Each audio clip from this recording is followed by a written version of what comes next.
Kita baca dulu ayat, yaitu di 1 Timotius pasal 4 ayat 1 sampai 6 saja. Mari kita baca bersama-sama dalam hitungan ketiga, 1, 2, 3. Tetapi Roh dengan tegas mengatakan bahwa di waktu-waktu kemudian ada orang yang akan murtad lalu mengikuti roh-roh penyesat dan ajaran setan-setan. Saya belum dengar suaranya, semua yuk. 2, 3. Oleh tipu daya pendusta-pendusta yang hati nuraninya memakai cap mereka. Mereka itu melarang orang kawin, melarang orang makan makanan yang diciptakan Allah, supaya dengan pengucapan syukur dimakan oleh orang yang percaya dan yang telah mengenal kebenaran. Karena semua yang diciptakan Allah itu baik, dan suatu pun tidak ada yang haram jika diterima dengan ucapan syukur, sebab semuanya itu dikuduskan oleh firman Allah dan oleh doa. Dengan selalu mengingatkan hal-hal itu kepada saudara-saudara kita, engkau akan menjadi seorang pelayan Kristus Yesus yang baik, terdidik dalam soal-soal pokok iman kita, dan dalam ajaran sehat yang telah kau ikuti selama ini. Roh dengan tegas mengatakan bahwa di waktu-waktu kemudian ada orang yang murtad, lalu mengikuti roh-roh penyesat dan ajaran-ajaran setan. Saya ingin sekali menekankan bahwa angin akhir zaman itu semakin hari akan semakin buruk, bertiup melawan arus Yesus Kristus. Karena itu saya telah memilih beberapa pengajaran-pengajaran yang seperti Kristen tapi bukan. Kita nggak akan ikut tren apa yang di luar sana, karena penggembalaan itu tuntunan. Berarti untuk saya khotbah setiap minggu atau siapa yang berkhotbah di sini itu dituntun Roh Kudus dan sudah diseleksi. Dan penting sekali hari ini sebagai gembala sidang, saya bertanggung jawab pada Gembala Agung untuk menjaga doktrin iman Anda. Orang Kristen tidak boleh hanya fokus pada kebutuhannya. Orang begini paling gampang disesatkan, karena dia nggak pernah kenal Tuhan, nggak pernah berakar. Semua adalah tentang needs, semua adalah tentang kepentingannya. Sedangkan setan tahu bagaimana menyesatkan. Hati-hati kalau kita ini selamat karena percaya, bukan karena perbuatan, kita juga bisa nggak selamat karena salah percaya. Ya, Tuhan itu mengasihi domba-dombanya, makanya saya memutuskan hari ini untuk melindungi Anda dengan pengajaran yang baik, dengan pengajaran yang benar. Lalu saya pilih ada beberapa pengajaran-pengajaran di luar sana tadi yang mirip banget dengan kekristenan, tapi bukan. Nanti Anda bisa foto-foto aja ya di depan sini. Ada beberapa yang saya sudah pilih. Yang pertama adalah Jehovah's Witnesses, atau yang dikenal dengan saksi Yehova. Banyak orang nggak ngerti ini, tapi kita yang pernah sekolah di luar negeri dulu tahu. Mereka biasanya berbaju rapi, pergi dari rumah ke rumah. Yang ditargetkan terutama adalah orang Kristen, dan orang Kristen yang lugu, yang tidak tahu akan mengira bahwa itu Kristen denominasinya beda. Tetapi sebenarnya bukan, karena kepercayaan Jehovah's Witness sebagai berikut. Saya sudah pilih inti-intinya aja. Ini bukan seminar soalnya, yang padat dan singkat. Jadi Anda langsung tahu perbedaan menyolok antara ini dan kekristenan, supaya jangan Anda ikut-ikutan. Saksi Yehova percaya bahwa Yehuwa adalah satu-satunya Allah atau Jehovah God.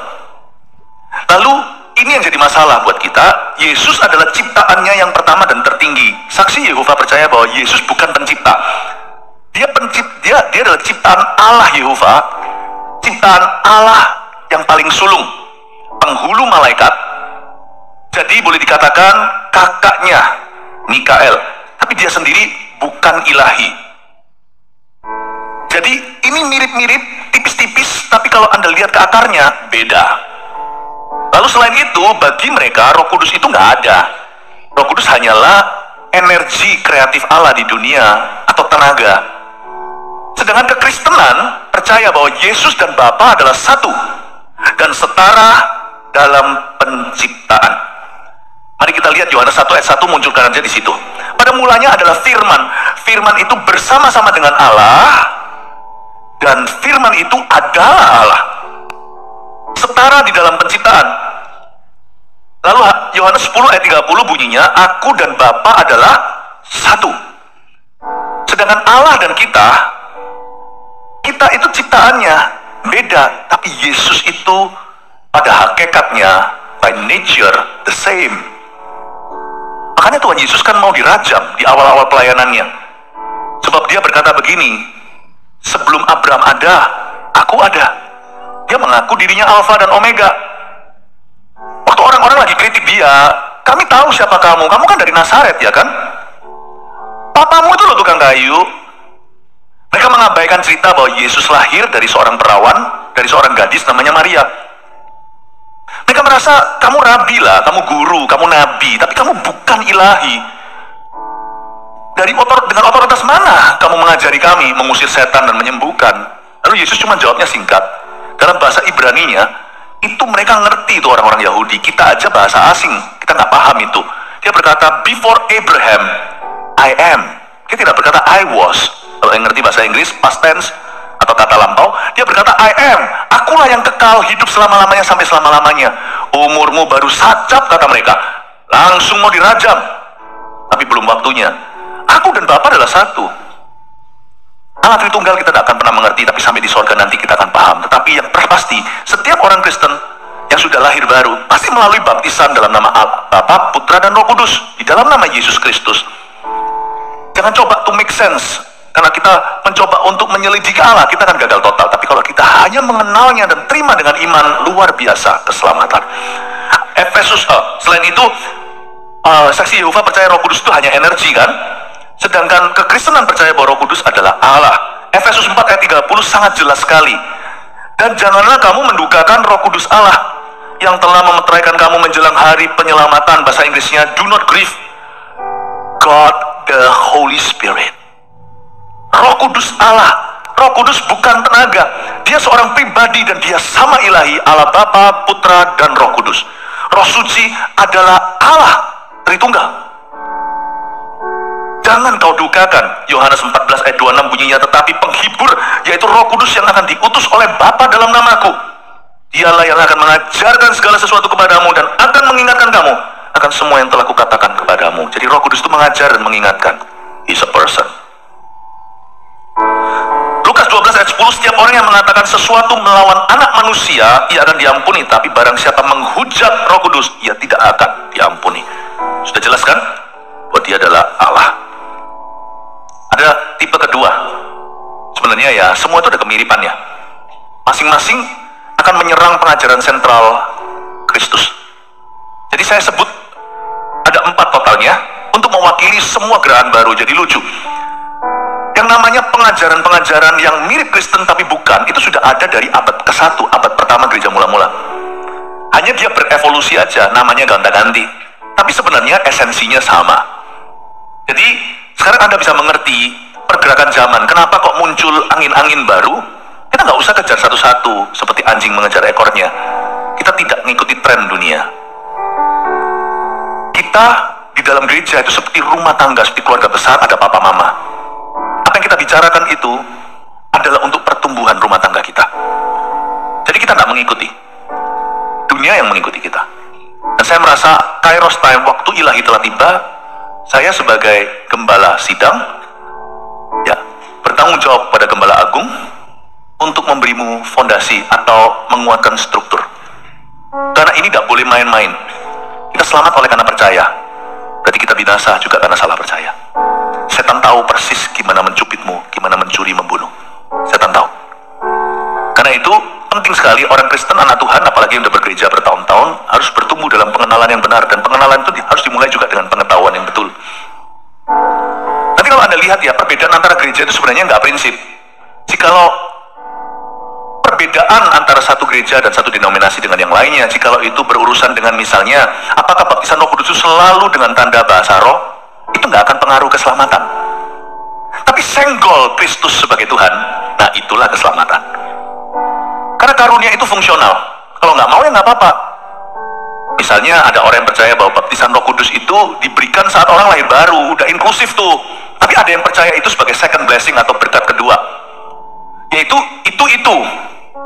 Bukan berarti kalau orang dapat bahasa roh baru punya Roh Kudus. Waktu kita percaya Yesus, kita punya Roh Kudus. Roh Kudus masuk dalam hati kita. Kalau nggak gitu, kita nggak mungkin bisa ngomong Yesus adalah Tuhan. Nggak mungkin kita bisa pengakuan iman dengan segenap hati lagi. Tetapi ada berkat kedua, itu seperti baptisan kuasa untuk kita berdoa dan menjadi saksi untuk mengalami yang namanya spirit-led life, hidup yang sungguh-sungguh peka dituntun oleh Roh Allah. Gereja kita percaya bahwa that is a second blessing. Jelas. Kalau kita ketemu gereja yang nggak percaya itu, it's okay, shake hand, nggak apa-apa, karena nggak pengaruh ke keselamatan. Tidak membuat satu gereja itu menjadi bidat jadi sesat. Tidak. Disayangkan jikalau untuk urusan karunia, senjata, gereja angkat senjata terhadap lawannya, terhadap sesamanya. Itu namanya civil war atau perang saudara. Nggak usah sih menurut saya. Nggak usah. Tapi kalau Yesus Kristus fondasi atau batu penjuru ini ditendang, nah itu sudah beda. Itu sudah bicara tentang salvation. Itu sudah bicara tentang Christian. Kristen pada core atau pada intinya itu adalah Jesus Christ as Lord. Yesus Kristus adalah Tuhan. Dan setan tahu bagaimana mencuri iman keselamatan di dalam hati yang tidak berakar, atau di dalam hati yang seperti aspal, atau di dalam hati yang masih setengah-setengah, masih ada semak belukar yang akan mencekik iman keselamatan, masih punya pikiran ganda tentang Kristus. Roh dengan tegas mengatakan bahwa di akhir zaman banyak yang demikian. Yang kedua, saya jelaskan tentang Mormonism atau yang dikenal dengan gereja Mormon. Saya ambil satu aja, cuma satu aja langsung tahu perbedaannya langit dan bumi dengan kita. Sudah seperti kiri kanan tidak ketemuan. Alkitab bagi mereka tidak lengkap dan tidak final. Tetapi terjemahan Joseph Smith, pendiri Mormon yang dianggap sebagai nabi Mormon, adalah ilham yang benar. Sedangkan bagi kekristenan, bagi kita percaya bahwa Alkitab adalah kitab suci yang diilhami oleh Roh Kudus dan sudah final di kitab Wahyu. 2 Timotius 3:16 bunyinya, segala tulisan yang diilhamkan Allah memang bermanfaat untuk mengajar, untuk menyatakan kesalahan, untuk memperbaiki kelakuan, dan untuk mendidik orang dalam kebenaran.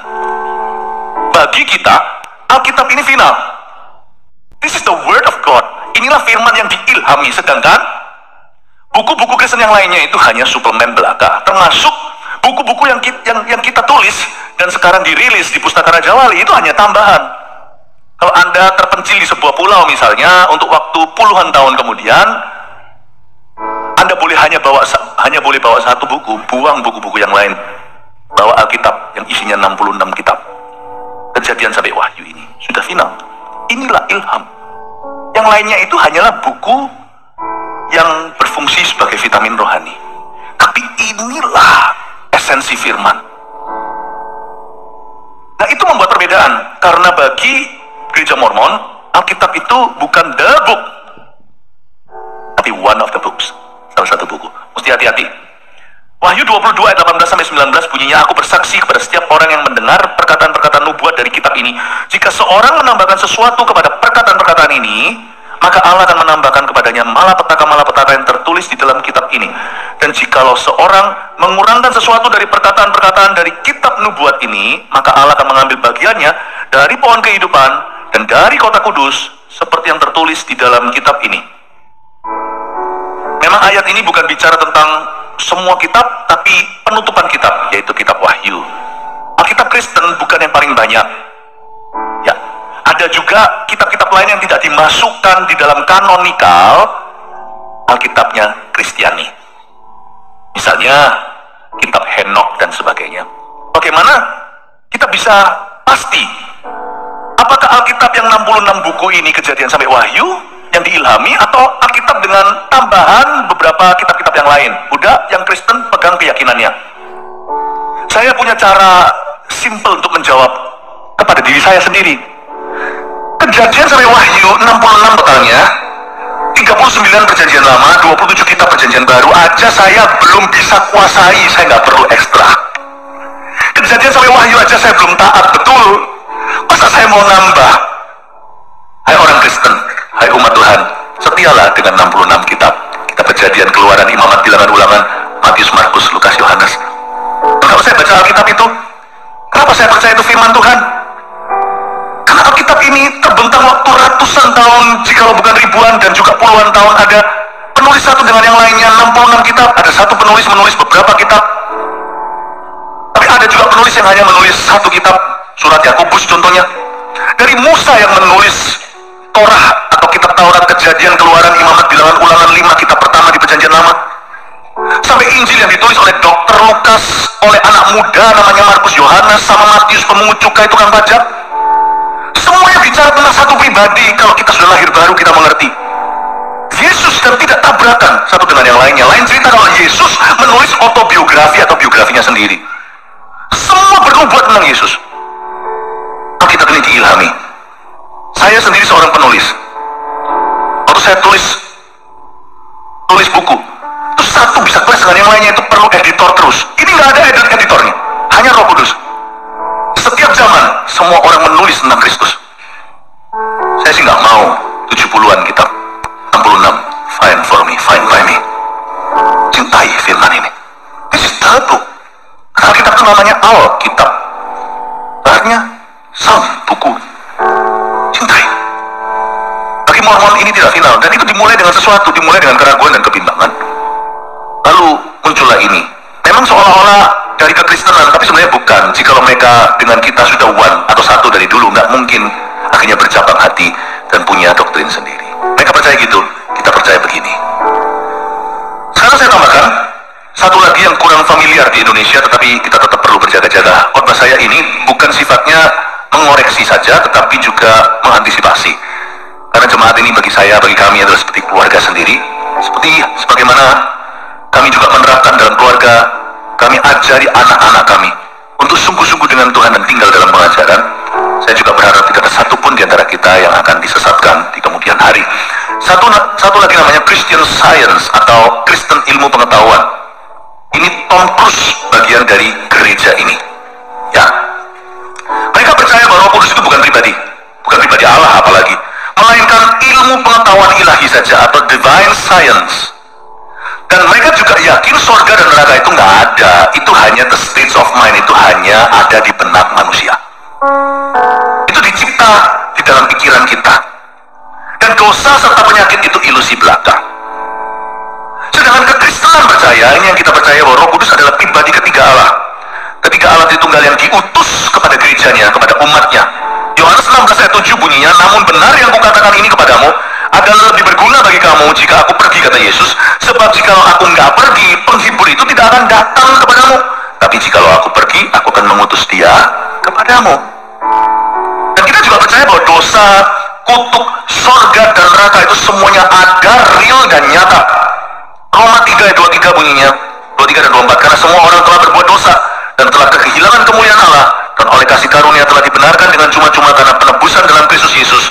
Tambahkan Roma 6 ayat 23, nggak tahu apakah sudah disiapkan, kalau enggak saya kutip saja ya.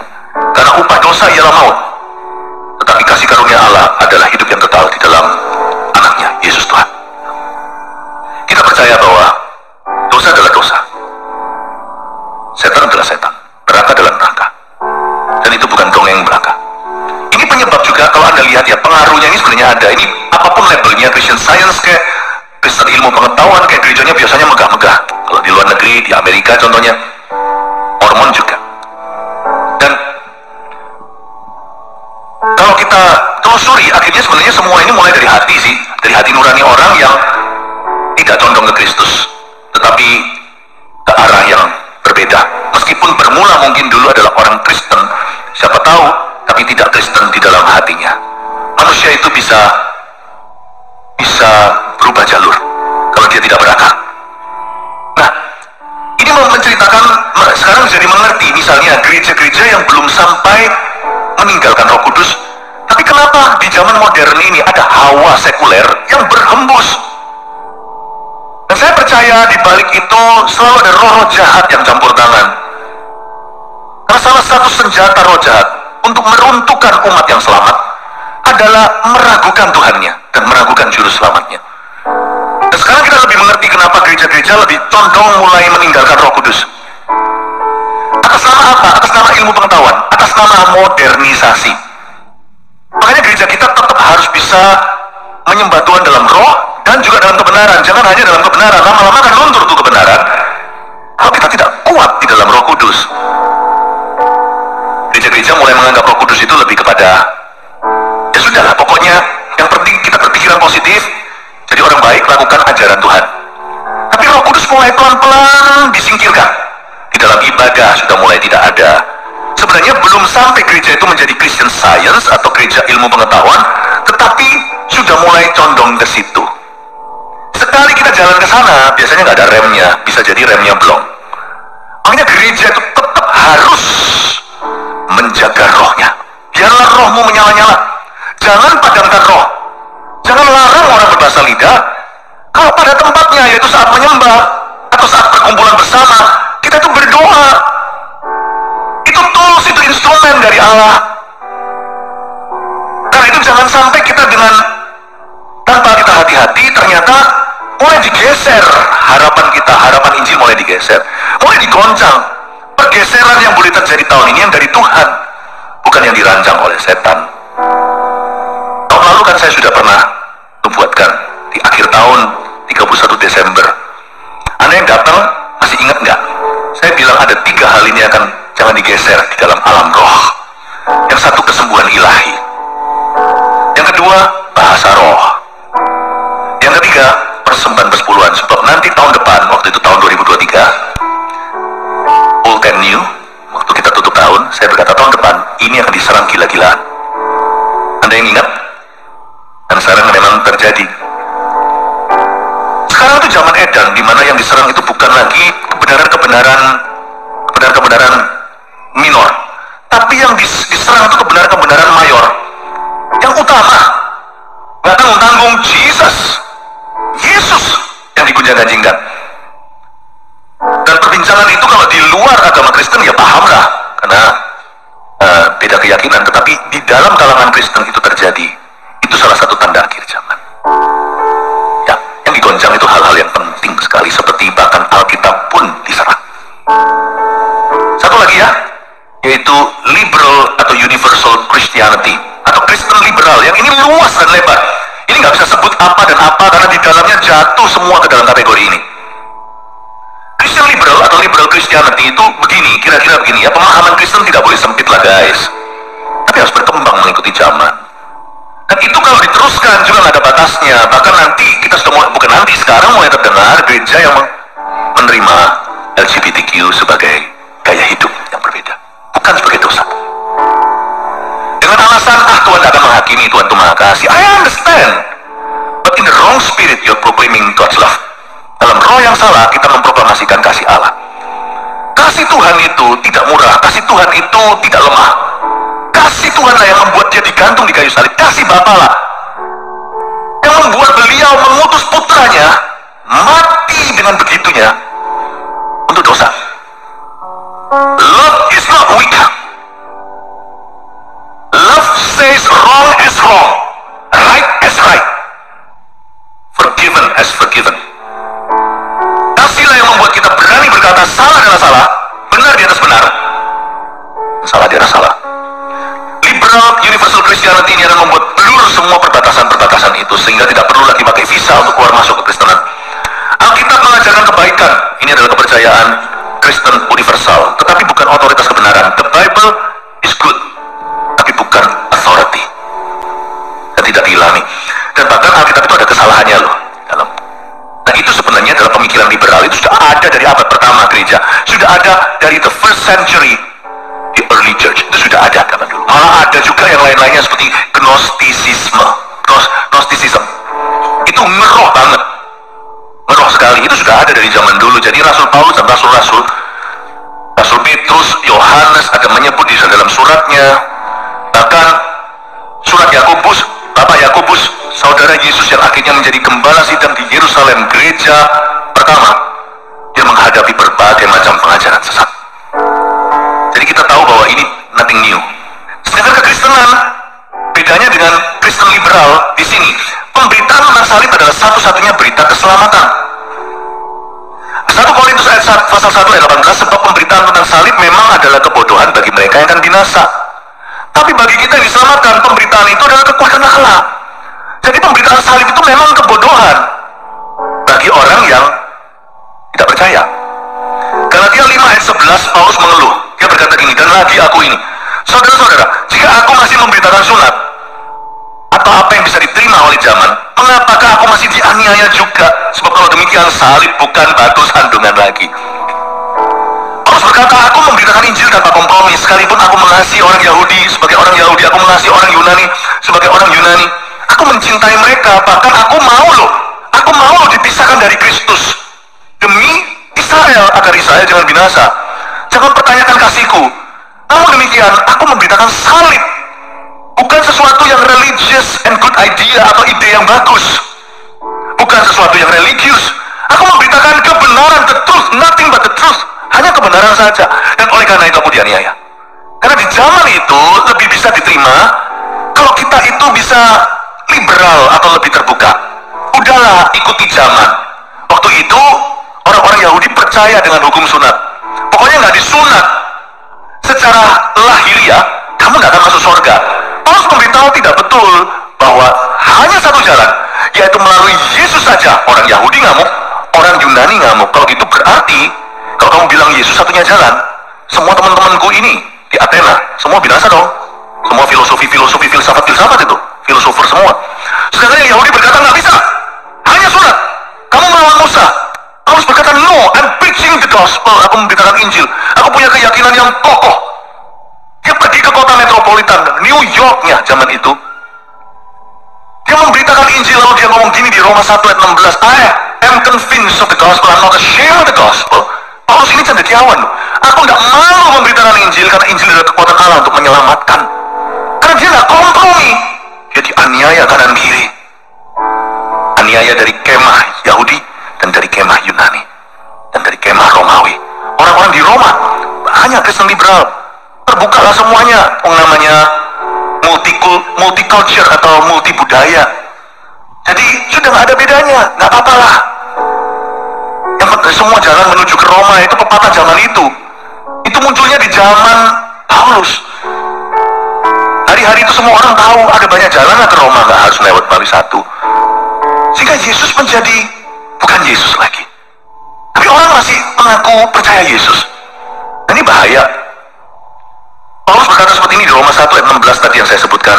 Sebab aku mempunyai keyakinan yang kokoh dalam Injil. Karena Injil adalah kekuatan Allah yang menyelamatkan setiap orang yang percaya. Berita salib itu pertama-tama orang Yahudi, tapi juga orang Yunani. Sebab di dalamnya nyata kebenaran Allah yang bertolak dari iman dan memimpin kepada iman, seperti ada tertulis, orang benar akan hidup oleh iman. Bedanya dengan Kristen liberal, kita percaya bahwa Alkitab adalah firman Tuhan yang sempurna. Otoritas tertinggi orang percaya itu bukan pengalaman atau pemikirannya, tapi what the Bible says. Apa kata the scriptures, atau apa kata Alkitab. Mazmur 119 ayat 89 bunyinya, untuk selama-lamanya ya Tuhan, firman-Mu tetap teguh di sorga. Ada satu buku, meskipun yang nulis jari jemari manusia, para nabi dan manusia dari berbagai profesi seperti Amos, ya, kitab yang jarang dibahas di Perjanjian Lama. Dia seorang petani, saudara. Sebagian lagi ditulis nelayan, ada juga cendekiawan seperti Paulus. Tapi semua firman ini sekalipun ditulis oleh jari manusia, tapi diilhami oleh Roh Allah. Jadi sampai selama-lamanya firman-Mu tetap teguh di sorga. Matius 24 ayat 35, langit dan bumi akan berlalu, tapi perkataanku tidak akan berlalu. Kejadian sampai Wahyu. Yesus adalah Tuhan dan satu-satunya jalan ke surga. Itu yang kita yakini, yang membuat kita beda dengan Kristen liberal. Yesus hanya satu-satunya jalan. Kata Yesus kepadanya, Yohanes 14, akulah jalan dan kebenaran dan hidup. Tidak ada seorang pun yang datang kepada Bapa kalau tidak melalui aku. Kisah Para Rasul 4 ayat 12 bunyinya, dan keselamatan tidak ada di dalam siapapun juga selain di dalam Dia. Sebab di bawah kolong langit ini tidak ada nama lain yang diberikan kepada manusia yang olehnya kita dapat diselamatkan. Yesus adalah Tuhan. Jesus is Lord. Yang membuat Kristen beda, bukan hanya kita percaya Dia sebagai juru selamat, apalagi hanya nabi atau guru. He has become our Lord. Ketuhanan Yesus Kristus itu hanya satu, hanya ada satu jalan. Dan itu yang membuat Kristen lahir baru. Itu yang membuat kita itu Kristiani. Because Jesus is Lord. Yesuslah Tuhan dan Dia satu-satunya jalan. Menurut saya, kalau Yesus bukan satu-satunya jalan, namun demikian Ia mati di kayu salib, Dia adalah orang yang paling konyol kematiannya. Kalau misalnya Anda harus cangkok ginjal, lalu ambil ginjal anakmu, atau sebaliknya anaknya yang gagal ginjal, cangkok ginjal papa atau mamanya. Lalu setelah itu dokter berkata, ternyata ada jalan lain sih, sudah terlanjur cangkok nih. Ada jalan lain sih, ternyata lewat obat secara oral aja bisa. Marah nggak Anda sama dokternya? Anda akan berkata, dokter ini jahat, malpraktek, atau bodoh sekalian. Kok nggak ngomong dari depan? Apalagi kalau sampai orang tuamu meninggal, ganti ginjalmu. Ternyata ada jalan lain. Lewat salep yang dioles dengan kebaikan bisa. Bukankah konyol dan kematian itu sia-sia? Anda tidak akan bisa memaafkan dirimu, dan orang tua Anda yang sudah meninggal itu berkata, oh ternyata ada jalan lain, ngapain aku mati? Kalau memang ada jalan lain, Yesus tak usah matilah. Turunnya aja begitu susah di palungan. Kalau memang dia bukan satu-satunya jalan. Ini yang membuat kita adalah Kristen, dan yang lain ini yang barusan saya sebutkan liberal itu bukan. Karena kita percaya Yesus adalah jalan. Siapa yang percaya Yesus adalah jalan keselamatan, kebenaran, dan hidup? Berikan tepuk tangan Tuhan. Haleluya. Singkat ya, simple ya. Sekarang saya coba untuk menjelaskan ayat per ayat. Sekarang kita baca lagi. Setiap ayat saya akan jabarkan. Di dalam 1 Timotius pasal 4 yang kita baca tadi, ayat 1 sampai 6, di dalam Alkitab kita, Lembaga Alkitab Indonesia, tertuliskan tugas Timotius dalam menghadapi penyajar sesat. Ya, penerjemah Alkitab ke bahasa kita membubuhkan tambahan judul. Itu tidak diilhami, itu hanya supaya kita tahu putusnya di mana setiap perikop firman. Tugas Timotius dalam menghadapi pengajar sesat, sebuah rangkuman. Saya hari ini jadikan topik judul itu, tugas kita dalam menghadapi pengajar sesat. Ayat 1 mulai dulu. Tetapi Roh Kudus dengan tegas, jadi sudah jelas, dia sangat lugas. Dia menegaskan bahwa di akhir zaman akan ada fenomena ini, tapi jangan kira ini sesuatu yang baru, ini sudah ada dari zaman dulu. Dan nanti ya lihat ya, 10 tahun kemudian masih ada lagi angin-angin baru dan trending. Dan dunia akan pernah belajar, orang yang tidak sehat imannya akan kembali lagi tercemplung di sana. Tetapi Roh dengan tegas mengatakan bahwa di waktu-waktu kemudian ada orang yang akan murtad, lalu mengikuti roh-roh penyesat dan ajaran setan-setan. Coba katakan murtad lalu mengikuti roh penyesat. Coba katakan murtad lalu mengikuti roh penyesat. Begini, poin nomor 1 munculkan dulu. Nanti saya kasih 3 terakhirnya, Anda bisa foto. Yang pertama dulu, seorang yang sesat. Ini ciri-cirinya. Biasanya murtad dulu hidupnya. Dari buahnya kita kenali pohonnya. Karena di Alkitab dikatakan Roh dengan tegas mengatakan bahwa ada orang yang murtad dulu, lalu mengikuti roh-roh penyesat. Dia bukan mengikuti ajaran sesat, tapi roh penyesat. Kita tahu bahwa ada roh jahat. Sebenarnya termasuk orang-orang yang tersesat pun itu adalah victim dan korban. Nanti saya tunjukkan, makanya kita pun bisa jatuh korban, dan anak cucu kita, makanya kita perlu punya urapan dan hidup dalam kebenaran. Karena awal mulanya seseorang tidak mengikuti ajaran, tapi mengikuti roh dari ajaran tertentu. Karena kita tahu bahwa setan menargetkan Anda dan saya. Dan setan juga menargetkan anak cucu kita. Nggak lucu loh ya. Kalau anak cucu kita suatu hari sekolah di mana, pulang-pulang dia berkata, aku saksi Yehova. Nggak apa-apa, nah itu hanya denominasinya beda. Hari ini Anda sudah ngerti, saya sudah ajari. Beda. Bagi kita, Yesus itu pencipta. Pada mulanya adalah firman. Firman itu bersama dengan Allah. Firman itu adalah Allah, dan segala sesuatu dijadikan olehnya. Tidak ada sesuatu yang jadi yang tidak diciptakan melaluinya. Tapi kalau dia datang dan berkata, Mama, aku saksi Yehova. Aduh, buat apa kita kerja sukses kalau anak kita salah percaya, dan pada akhirnya nggak ketemu Yesus. Karena Yesus yang dia percayai bukan Yesus yang Alkitab ajarkan. Buat apa kita memperoleh seluruh dunia, nyawa seorang yang berharga binasa? Jaga. Karena bagi mereka Yesus adalah penghulu malaikat. Yesus itu adalah kakaknya Mikael dalam ciptaan, yang pertama-tama diciptakan oleh Yehuwa.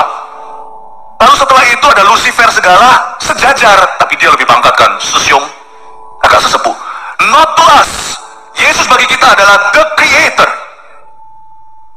Allah pencipta. Itu beda. Hati-hati dengan roh sesat. Seorang yang sesat biasanya murtad dulu hidupnya. Karena orang yang rohaninya kuat akan susah jadi sesat. Orang yang pengenalan akan Tuhannya benar susah digoyangkan. Saya juga heran kok, seperti Galatia 1 yang saya baca di Kebaktian 1.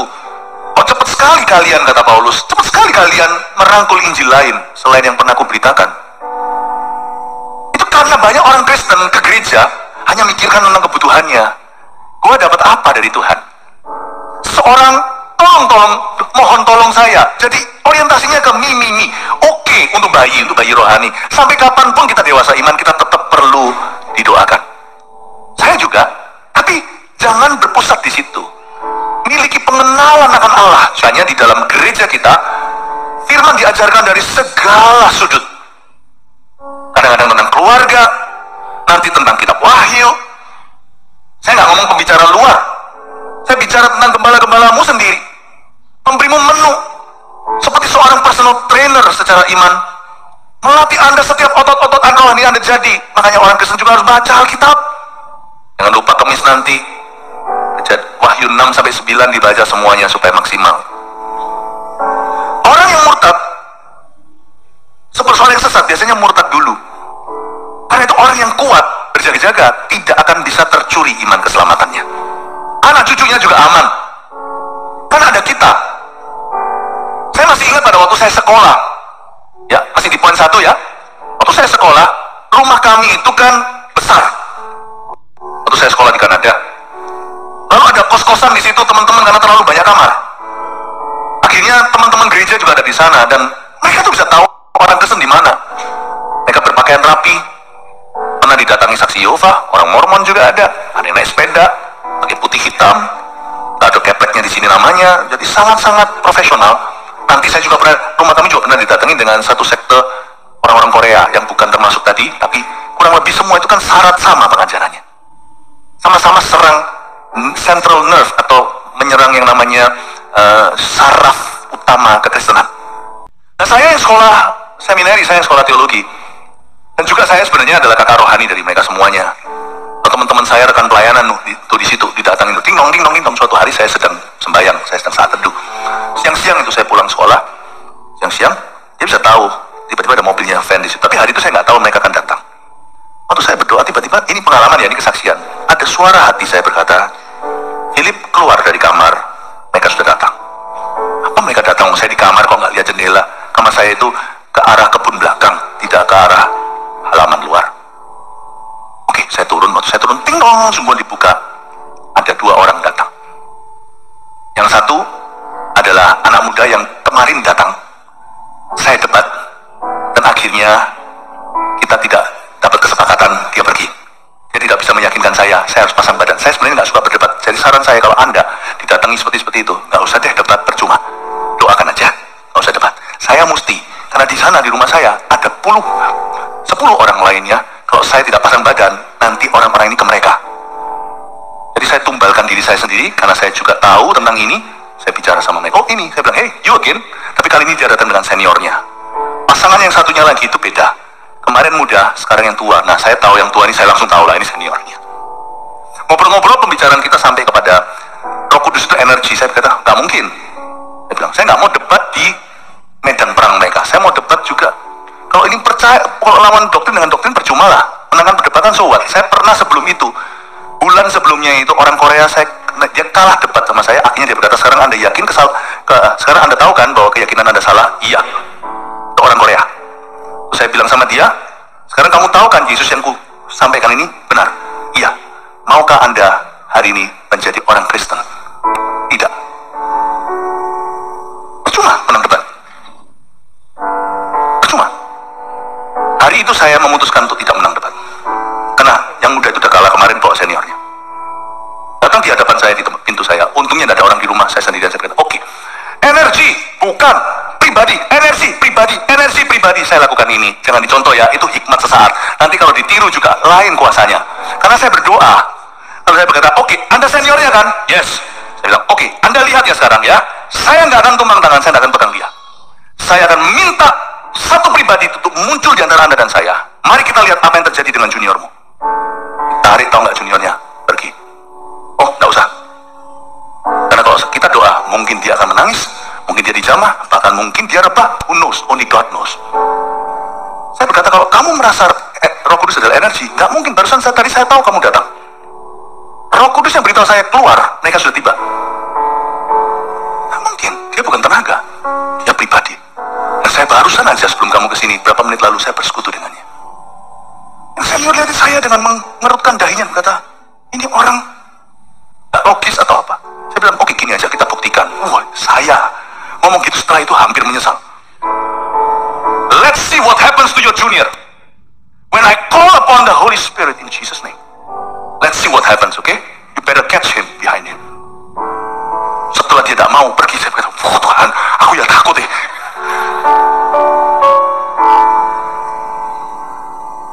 You see,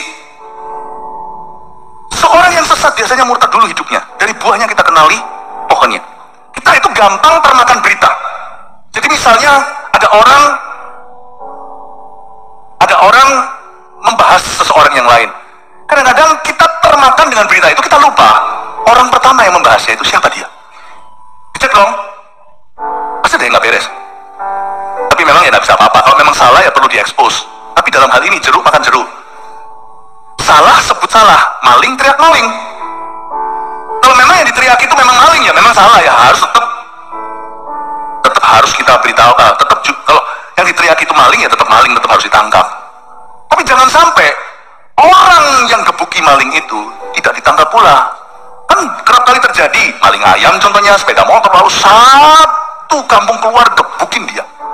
Maling itu salah, yang gebukin itu lolos. Asik, hari ini aku latihan tinju, nggak ada urusannya sama dia, memang harus tangkap. Tangkap sih tangkap, kenapa digebuki sampai babak belur, nggak diserahkan ke yang wewenang? Kadang-kadang kita termakan dengan itu, kita gagal fokus bahwa ada pula yang lebih salah. Makanya jangan salah, makanya kita harus bijaksana. Tapi jangan mudah di zaman hoax ini, forward dan sebagainya. Jangan ikut-ikutan tren-tren atau yang viral-viral. Urusi rumah tanggamu. Gereja kita bertumbuh dengan sehat dalam ajaran, dan kita semua berbuah lebat. Karena zaman seperti ini, biasalah itu, dari zaman dulu udah ada.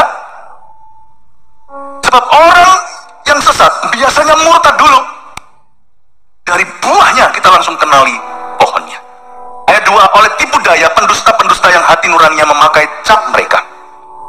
Mereka itu melarang orang kawin, melarang orang makan makanan yang diciptakan Allah, supaya dengan pengucapan syukur dimakan oleh orang yang percaya dan yang telah mengenal kebenaran. Ayat 2. Katakan hati nuraninya memakai cap mereka. Coba katakan hati nuraninya memakai cap mereka. Yang kedua, yang saya pelajari tentang pengajaran-pengajaran yang miring adalah bahwa pengajaran sesat itu sebenarnya bersifat roh. Yes, yang memikat hati nurani yang sudah syarat dengan dosa. Sekali lagi, hati-hati dengan suam-suam kuku. Biasanya domba yang lemah yang kena. Lemah atau enggak tidak tergantung berapa umur usia kekristenanmu, tetapi keseriusanmu dengan Tuhan Yesus dan pengajarannya. Niat hatimu untuk bertumbuh. Pengajaran sesat itu sifatnya hati nurani memakai cap mereka. Pengajaran sesat itu bersifat roh. Kenapa dia sangat memikat? Karena itu spirit. Kalau memikat hati nurani yang memang sudah syarat dengan dosa. Saya punya seorang teman di sekolah teologi ya. Ya, saya nggak pernah cerita ini sama sekali, dan saya juga nggak perlu sebut nama. Toh Anda tidak kenal, dan dia juga bukan orang Indonesia, orang Barat. Dahulu dia adalah seorang siswa seminari yang mau jadi hamba Tuhan, mau mengembalakan jemaat. Terakhir sudah menjadi saksi Yehova. Waktu saya masih kuliah. Tapi saya sudah melihat tanda, harusnya saya ngerti, cuman saya kurang peka, gitu-gitu kurang pengalaman waktu itu. Teman saya itu hatinya kepahitan. Dia sebenarnya itu tidak tertarik dengan doktrin, tapi hatinya sudah syarat. Hati nuraninya itu sudah salah, tinggal kena cap mereka, udah gitu aja. Lalu suatu hari didatangi, kena lah dia. Kenapa 10 orang makan di depot itu, 9 nggak apa-apa, 1 sakit perut. Food poisoning lagi, harus diinfus. Karena yang lainnya menter kali. Lagi kuat tuh antibody, tapi yang satu lagi lemah, kena lah dia. Diare, muntah. Teman saya ini harusnya saya tahu, aduh saya tuh nyesel loh. Kenapa saya nggak rangkul dia? Oh, saya nggak bisa melihat ini. Saya nggak bisa melihat syarat bahaya. Dia itu sudah mulai kepahitan. Orang yang ngeluh. Padahal dia masih percaya Kristus dan dia mau jadi hamba Tuhan. Waduh. Tapi orangnya itu gimana ya? Kepahitan, dan mulailah dia berdebat dengan profesor yang ngajar ini. Lama-lama dia keseleo. Datanglah salah satu daripada orang tamu yang tidak diundang itu. Kenapa dia? Gampang gitu aja kena. Jadi Bapak Ibu Saudara, kalau hidupmu tidak sehat, ini yang hawanya syarat, hati-hati sesat. Tentang sosial media juga, sosial media itu hambamu bukan tuanmu, dan sosial media bukanlah sumber kebenaran. Pakailah itu untuk kebaikan, bukan pakai untuk curhat. Anda tidak akan pernah ketemu di sosial media saya, atau bahkan di profil kalau ada yang di dalam kontak saya. Nah, mungkin saya curhat, itu aja sombong, nggak mungkin begitu. Pamer lu, nggak usah begitu. Atau saya marah dengan siapa? Tolong ya, lain kali ya, kalau di restoran ini ya, kalau saya sudah datang dulu, jangan dikasih ke pelanggan lain. Ya ngomong dong ke restorannya, jangan ke sosial media. Anda bisa dapat pembenaran, tapi Anda mengkamiri orang-orang yang nggak perlu tahu. Nggak ada urusan. Anda mungkin bisa dibenarkan satu hal itu, tapi Anda semakin salah di depan Tuhan. Nggak gitu caranya. Orang yang syarat, gampang kena cap mereka. Karena kita harus mengerti bahwa ini adalah roh yang memikir. Saya nggak main-main dengan ini. Karena itu saya beritahu pada orang-orang yang kos di rumah saya waktu itu. Saya beritahu, kalian ya, nehi ya, jangan sekali-kali temui orang-orang itu. Lu jangan remehkan, karena mereka ini bukan bawa pengajaran. Spirit. Oke? Tapi biasanya di ayat 3 pengajarannya itu pasti nggak imbang. Melarang orang ini, melarang orang itu. Pasti ada sesuatu yang tidak diajarkan firman, tapi ada pengajaran sentral yang diserang. Ayat 4, karena semua yang diciptakan Allah itu baik, dan suatu pun tidak ada yang haram jika diterima dengan ucapan syukur. Jaga hatimu dengan ucapan syukur, sebab semuanya itu dikuduskan oleh firman Allah dan oleh doa. Ayat 5, sebab semuanya itu dikuduskan oleh firman Allah dan oleh doa. Zaman sekarang sekali lagi yang diserang itu Alkitab malahan. Luar biasa. Kalau dulu cuma pengajaran-pengajaran dijadikan debat, sekarang Alkitab menyeluruh itu diserang. Bahwa Alkitab itu tidak perfect, Alkitab itu salah, Alkitab itu masih ada celahnya, dan bahkan kontroversial satu dengan yang lainnya. Luar biasa. Saya mau kita semua belajar dari Billy Graham. Billy Graham ini seorang orang barat, orang Amerika, pikirannya logis, main otak itu pakai otak kiri, pikirannya logika. Suatu hari sebelum dia menjadi penginjil yang hebat, hatinya berkecamuk sekalipun dia belajar firman. Kok bisa saya yakin kejadian sampai wahyu itu Alkitab ini sungguhan firman Allah? Susah untuk membuktikan. Anda kalau mau berdebat dengan orang yang memang sudah meragukan, ya percuma. Tapi kita yang punya Yesus dalam hati, kita tahu kesaksian roh kita itu dapat, dan kita nggak bisa menang ini lewat debat. Kita nggak bisa meyakinkan orang lewat perdebatan. Di dalam hati kita itu ada keyakinan bahwa this is firman Tuhan. Billy Graham membawa Alkitab itu dan dibawa di halaman belakang atau di mana, in the woods atau di hutan. Dan dia dengan Tuhan sendirian, dia memang cari tempat menyendiri dan berkata, from now on by faith I accept this as your ultimate word. Mulai hari ini aku dengan iman percaya bahwa Alkitab ini adalah firman Tuhan. Sejak hari itu kita tahu Billy Graham yang kita kenal dalam sejarah gereja sebagai seorang yang memberitakan Injil. Dalam kalimat beliau setiap kali khotbah, KKR-nya tidak pernah gagal mengucapkan the Bible says, the Bible says, the Bible says. Dan itu yang membuat jutaan bahkan miliaran orang terima Tuhan. Bapak Ibu Saudara, tidak usah masuk ke dalam dunia pembuktian. Saksian rohmu sendiri akan dapat. Oh, if you have accepted Jesus as your Lord, kalau Anda sudah menerima Yesus sebagai Tuhanmu, dalam hatimu tahu bahwa ini firman Allah. Dengan selalu mengingatkan hal-hal itu kepada saudara-saudara kita, ayat 6, engkau akan menjadi seorang pelayan Kristus, Yesus yang baik, terdidik dalam soal-soal pokok iman kita dan dalam ajaran sehat yang telah kau ikuti selama ini. Bagus sekali ayat 6 konklusi. Paulus berkata begini sama Timotius, kamu harus mengingatkan hal itu loh ya kepada jemaat. Engkau sendiri akan menjadi seorang pelayan Kristus Yesus yang baik, hamba Tuhan yang baik dan benar, terdidik dalam soal-soal pokok iman dan dalam ajaran sehat yang kau ikuti selama ini. 3, tulislah di sini. Ini adalah pesan Tuhan untuk kita semuanya, untuk selalu hidup dalam roh dan ajaran yang sehat. Lalu ingatkan saudara-saudara seiman.